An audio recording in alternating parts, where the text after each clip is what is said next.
Mga kababayan at mga kapatid, ready na ba kayo sa ating bagong revelasyon ni Epifanio Labrador? Alam nyo ba mga kababayan at mga kapatid, itong si Epifanio Labrador, ibinulgar ng sarili niyang konsensya.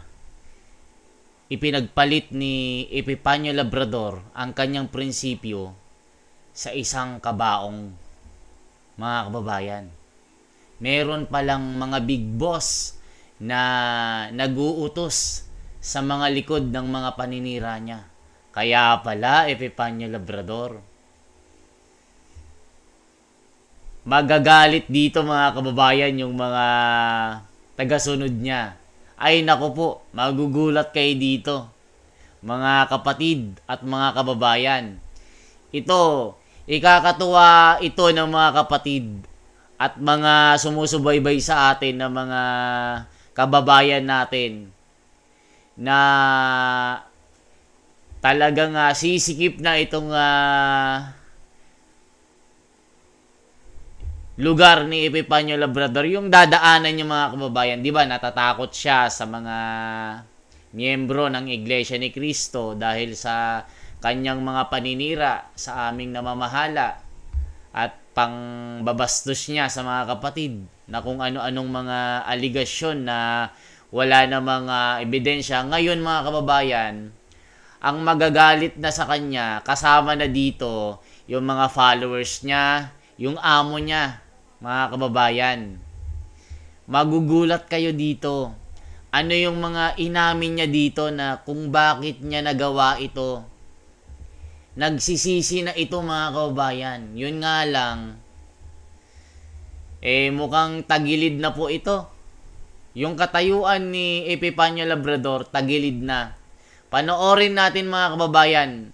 Ito, preview lang ito At panoorin nyo po ito hanggang sa dulo kasi matutuwa dito yung mga kapatid. Dahil itong Epifanio Labrador na ito na walang ginawa kundi gumawa ng kwento. Mga kababayan, talagang totoo yung sinasabi sa Biblia Pag kinalaban ng pamamahala dito sa lupa at wala ka sa katwiran, sarili mo ang magiging kalaban mo.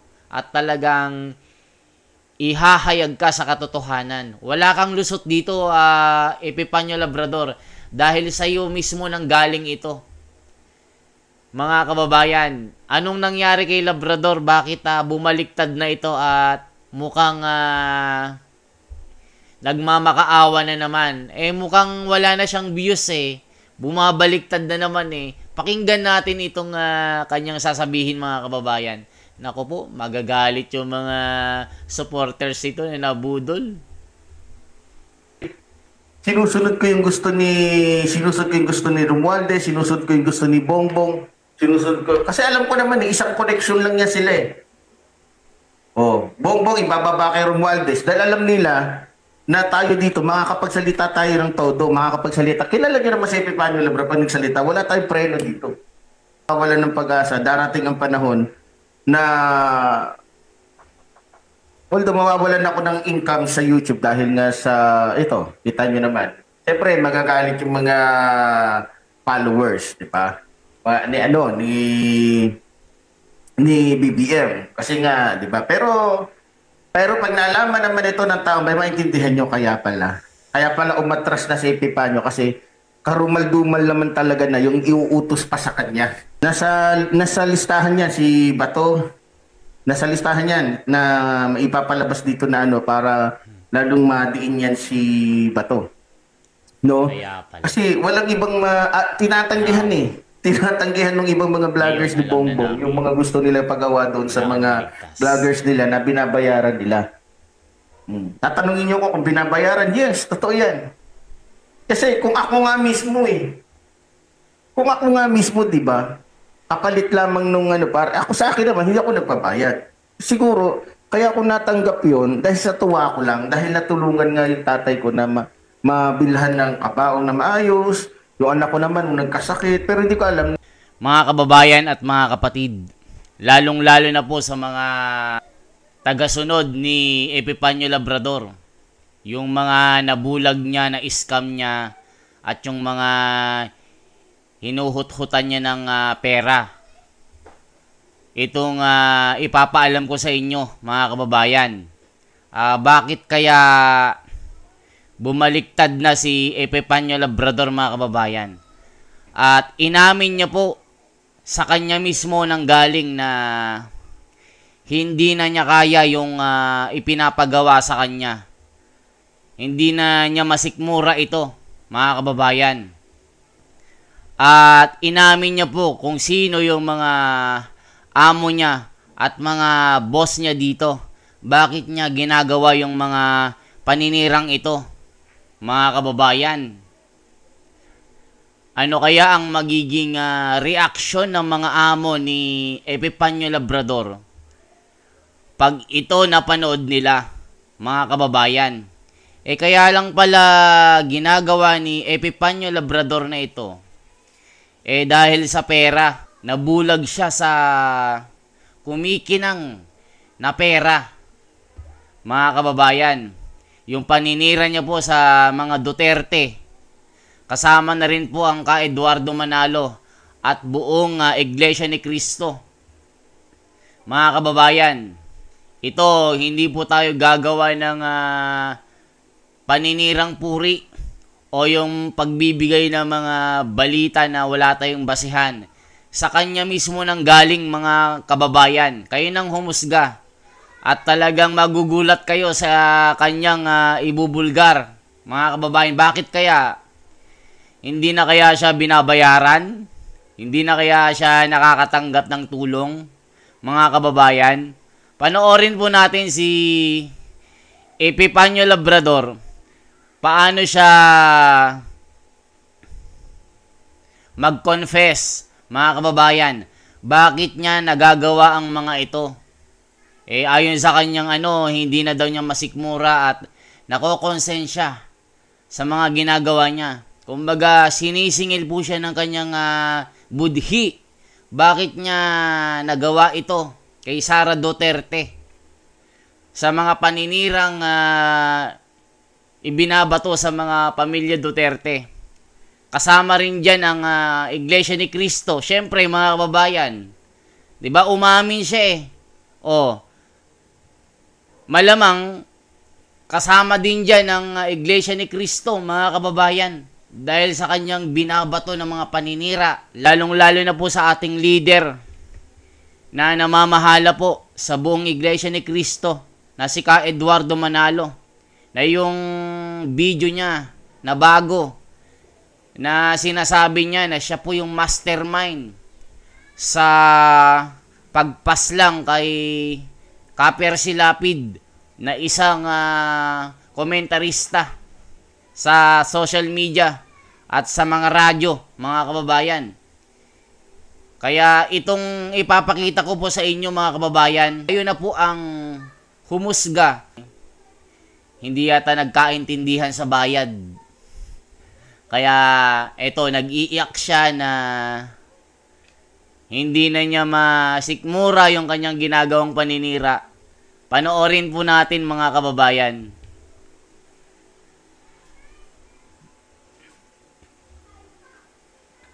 Naman ang income ko sapat naman para sa amin sa YouTube. Tingnan niyo yung mga views ko noon, hindi ko tinitira si Bongbong. Ang dami. Unang open ko pa lang, makita mo, 1,000 na agad.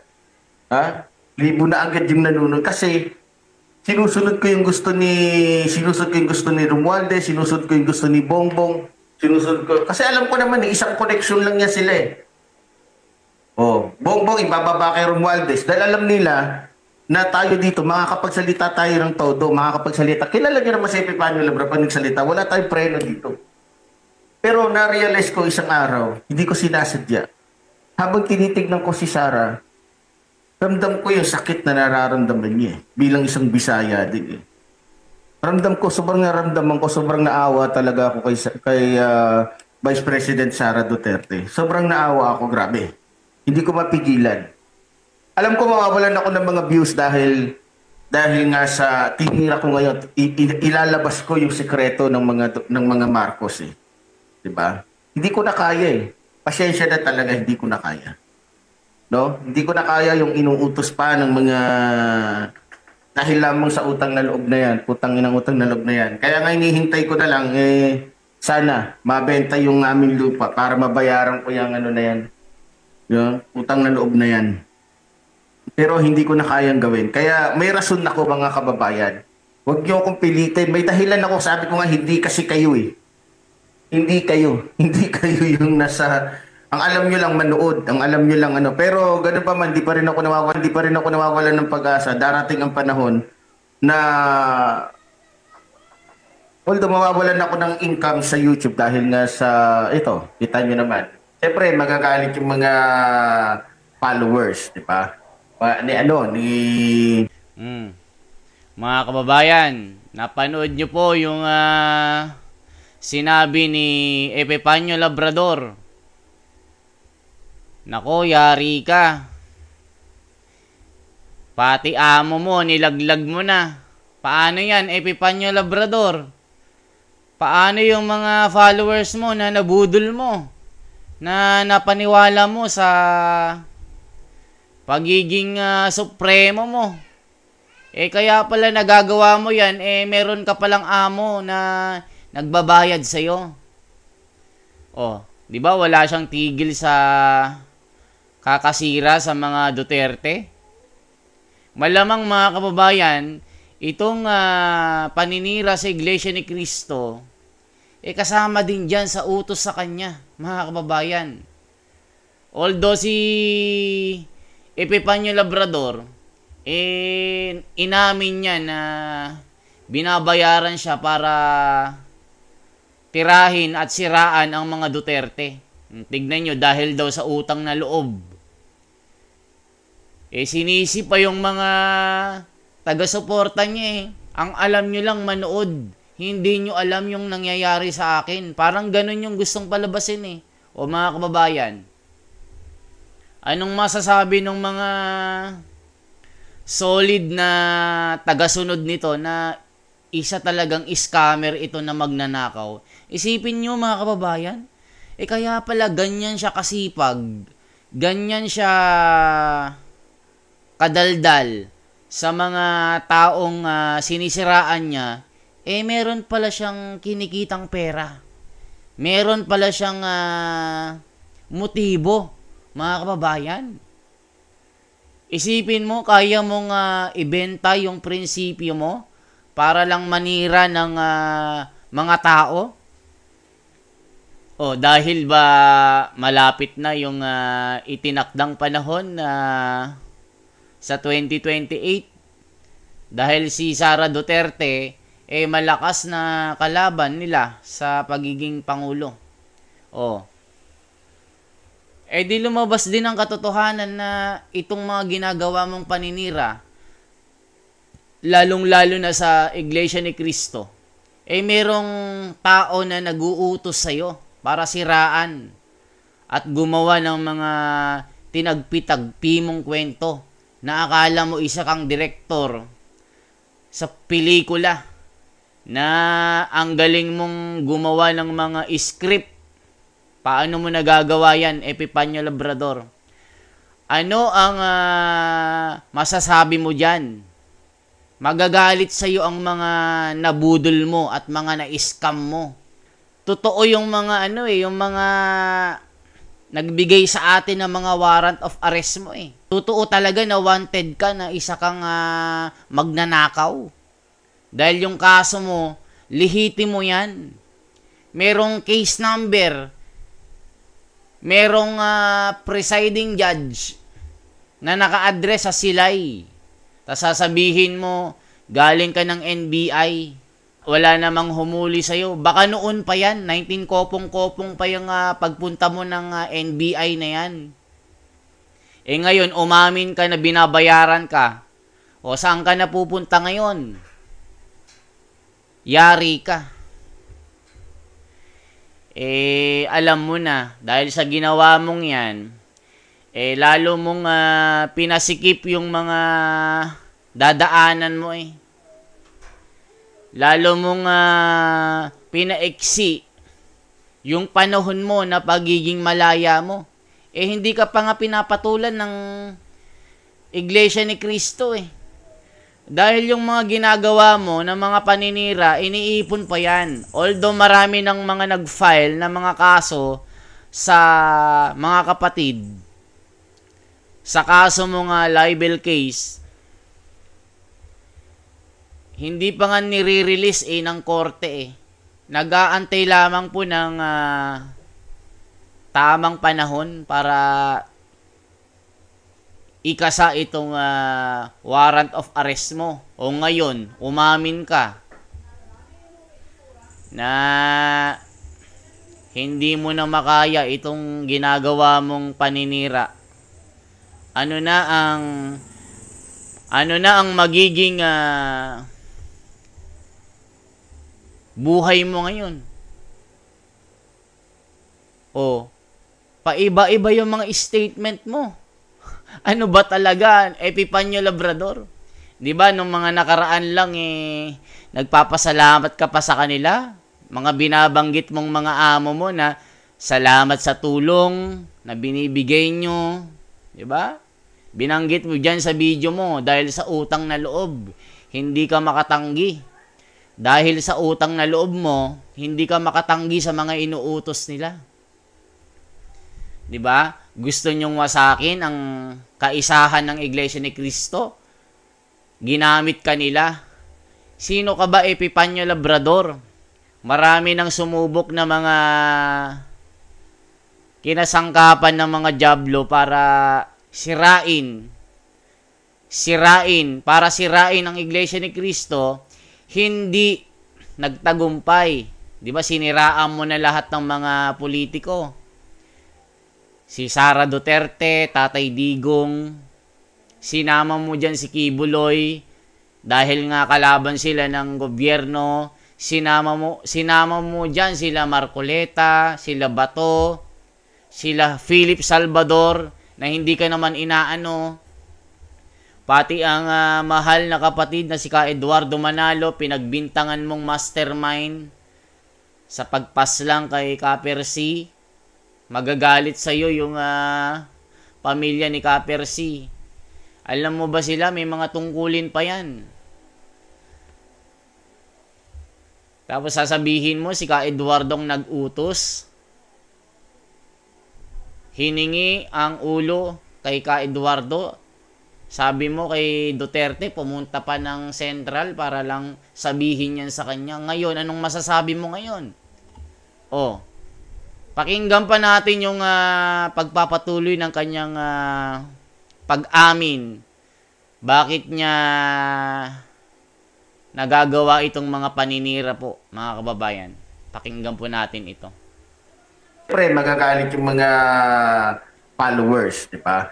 Ni BBM. Kasi nga, di ba? Pero pag nalaman naman ito ng tao, may maintindihan nyo kaya pala umatras na si Epipanyo kasi karumal-dumal naman talaga na yung iuutos pa sa kanya. Tama na yung kay Jan Amores na nagkamali ako doon. Tama na yun. Pero sabi ko nga, kung sino man yung babaeng nag-utos dito sa akin, doon ko na lang sa Senado sasabihin para at least doon naka-out tayo. Di ba? At least doon, naka-ano tayo doon, naka-out. Nakasumpa tayo kung sino talaga yung babae na yan na nag-utos na yan. So, di ba? So, ganun pa man mga minamahal ko mga kababayan, simula ngayon na okay lang tanggapin man ako hindi ng aking mga kababayan o ng aking mga kababayan na Bisaya mo nag-ingon ako na dili man ta perpekto pero sukad karon, no? Dili ko musugot na daog-daogon na lang gid ninyo si Vice President Sara Duterte. Nahibalo ko na, di ba? Pero hinaot unta na, di ba? So sa atong mga kaigsunan na mga Bisaya, mag-ingat po kayo. Lalong-lalo na po doon sa mga vloggers na ginagamit ngayon ng mga Marcos. Habang maaga pa, umalis na kayo. Baka matulad kayo sa akin. Pero sa bagay, kaya nga kasi hindi nga ibinibigay ng mga Marcos, ng mga ni Romualdez, yung mga mabibigat na usapin, yung mga, alam niyo, yung mga delikado. Kasi, ano sila, nakalantad sila. Kukuha niyo yung punto, yung ano ko, yung punto ko. Kaya sa akin ito ay pinagkatiwala ni Romualdez, itong paninira kay Sara. Dahil, tingnan nyo naman, di ba? O, nakukuha niyo ang punto ko. Kaya sa akin pinagawa. Ngayon, sobra na eh. Hindi na makatao yung pinapagawa nila sa akin. Kaya, yung konsensya baga, kung nagawa ko man dahil, siguro dahil na lamang sa natuwa ako, dahil natulungan yung tatay ko na nailibing na maayos, yung anak ko na nagkasakit ng mga panahon na yun na talagang grabe. Pero, hindi ko na naisip na, teka, baka, ano to baka, di ba? Sana naintindihan niyo ko. Accept ko na nagkamali ako. Tinanggap ko agad yung, aaminin ko yung totoo. Hindi ko alam kung totoo ba tong tungkol kay Amores at kay Sara. Pero dahil nga sa itong inutos sa akin ng babae, ito ay malapit ho kay Marcos. Mapakita ko po dito ang video. May video po ko. May video po ko na itong babae ito malapit kay Marcos, malapit kay Romualdez. Ito'y tao po talaga ni Romualdez. Isa tong sabihin na lang natin na marahil ay nakaharap na rin ito ni Sara. 100% nakaharap na to ni Sara. Ayaw ko lang sabihin dito kasi mahirap na. Baka sabayan ng ibang ano. Pero kung ako ay magsasalita dyan sa Senado at bibigyan ako ng chance kung ano-ano yung inuutos sa akin para lamang masira ang mga yan. Nasa listahan yan si Bato. Nasa listahan yan na maipapalabas dito na ano para lalong madiin yan si Bato. No? Kasi walang ibang tinatanggihan Tinatanggihan ng ibang mga vloggers ni Bongbong yung mga gusto nila pagawa doon sa mga vloggers nila na binabayaran nila. Tatanungin niyo ko kung binabayaran. Yes, totoo yan. Kasi kung ako nga mismo kung ako nga mismo, di ba, kapalit lamang nung para ako sa akin naman, hindi ako nagpabayad. Siguro, kaya ako natanggap yon dahil sa tuwa ko lang, dahil natulungan nga yung tatay ko na mabilhan ng kabaong na maayos, yung anak ko naman nagkasakit, pero hindi ko alam na may kapalit pala yun. Pero hindi ko na kaya Managingon na ako na dili na nako kaya ang ipabuhat pa sa mga yawa ni mga nakaingon jud ko. Ito rin at least na natuklasan ko rin sa sarili ko. Ako mismo nakatuklas na akala ko nga na hindi ganoon ng mga Marcos. Hindi ganoon si Romualdez, pero ako mismo nakasaksi. Kaya bilang isang tayo, may karapatan tayong meron tayong na makarealize tayo. Kaya nung na-realize ko, teka, mukhang mali.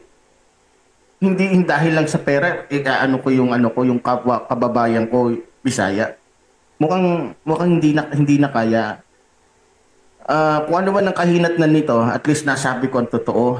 At kung ano man yung mali ko, at least naitama ko. Mga kababayan at mga kapatid, ano pong masasabi nyo po dito sa pag-amin ni Epipanyo Labrador na binabayaran pala siya?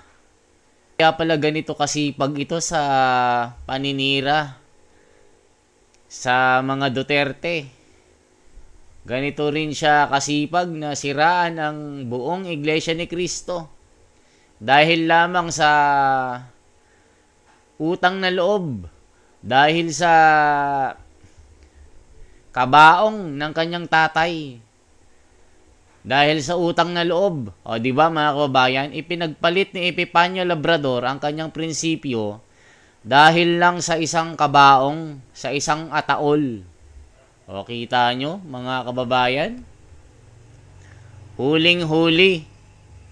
Huling-huli yung isda sa sariling bibig.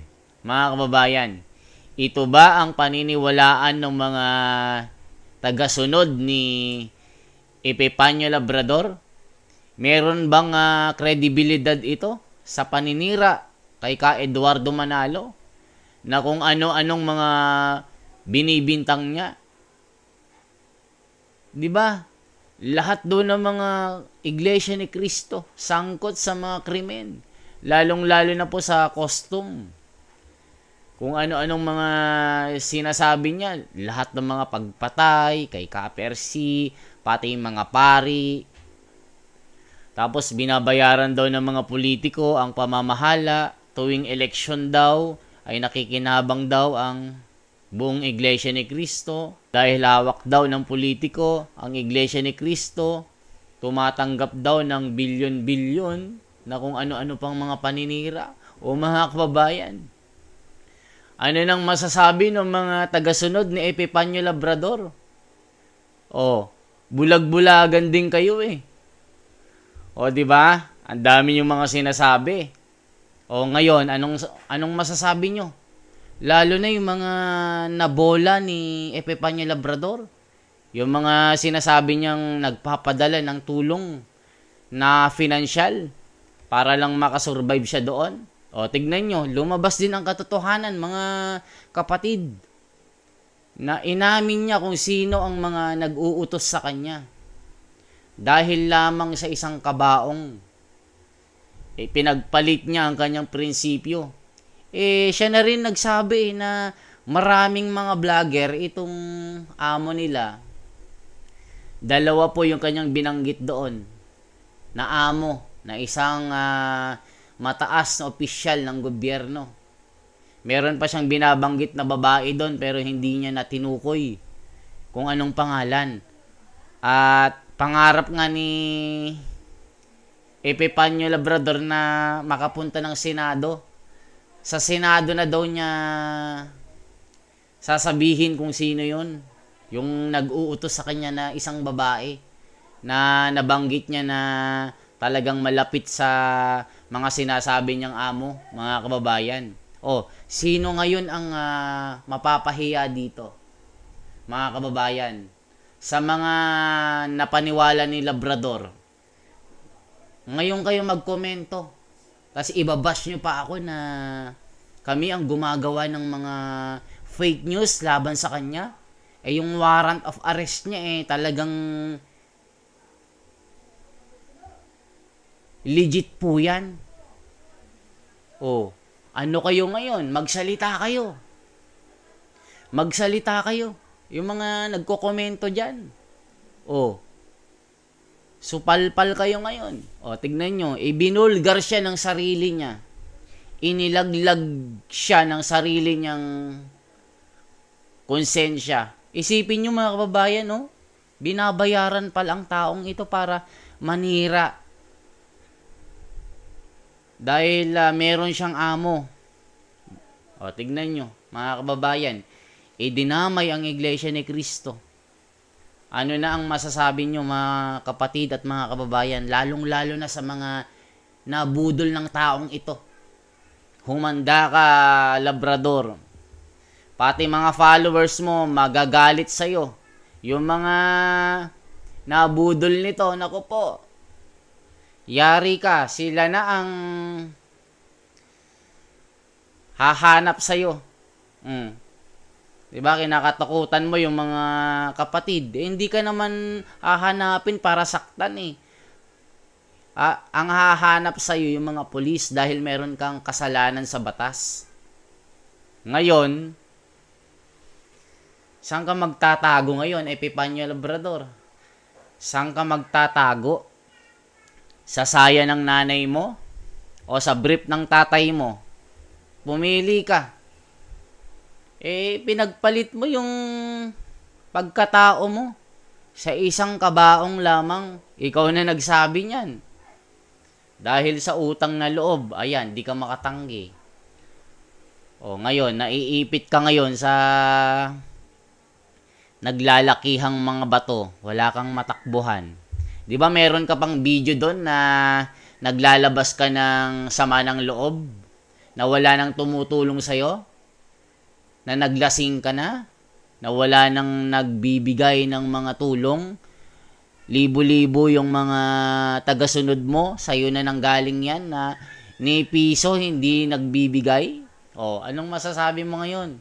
Scammer ka kasi, isa kang magnanakaw, isa ka pang manloloko, at isa ka pang peking gumagawa ng mga kwento laban sa mga sinisiraan mo. O ngayon, ang lakas-lakas ng loob mong mag-vlog. Yabang-yabang mo, puro ka pasikat. O ano ngayon? Paano pag napanood ito ng amo mo? Baka silang magpahanap sa'yo ngayon. Mga kababayan, yan lamang po ang ating bahagi ngayon. Sana ma-share nyo po ito para maliwanagan yung mga tagasunod niya na nabulag niya. Wala na siyang kakampi dito mga kababayan. Talagang pag nakita ito ng pulis, malamang damputin po ito. At ipasok sa Bartolina ito mga kababayan. Marami nang galit sa'yo, hindi lang Iglesia ni Cristo. Pati kapwa mo Katoliko, galit na sa'yo. Pati amo mo, galit na sa'yo. Kayo nang mag-aaway ngayon. Hindi na Iglesia ni Cristo ang kakatakutan mo ngayon, Epifanio Labrador. Ang amo mo ang kakagat sa'yo ngayon dahil sa pag-amin mong yan. Mga kababayan at mga kapatid sa buong mundo, saan man po kayo, ay nagpapasalamat po ako, lalong-lalo na po sa mga iba nating mga kapanalig dyan na mga vloggers. Suportahan po natin sila. Kasama po natin dyan si Tinig ng Karunungan at si Munting Kaalaman. Yan yung ating mga kapatid na nagsasagawa po ng pagdepensa laban sa mga paninira ng mga taong ito. At lahat po ng mga kapatid na vloggers po sa buong mundo, suportahan po natin mga kapatid. Malaking bahagi po ang aming papel dito. Ang aming trabaho dito ay depensahan po ang mga taong ito para harangin yung kanilang mga paninira. Kaisa po tayo ng pamamahala mga kapatid. Sana po wag po tayong mailihis ng mga taong ito. Wag po tayong maiba ng direksyon. Lalo na po yung mga mahihina po. Kasi pag nakapanood na po ng mga vlogger ng mga fake news, maniniwala agad. Lalong-lalo na po yung mga nasa labas po ng Iglesia ni Cristo na wala namang alam sa mga nangyayari sa loob ng Iglesia ni Cristo, madali po silang maagos ng maling balitang ito, mga kababayan. Kaya salamat po. Ako po si The Wonders Philippines na kasama nyo po na magbabalita po para lang po sa katwiran. Mabuhay po mga kababayan. Salamat po ng marami.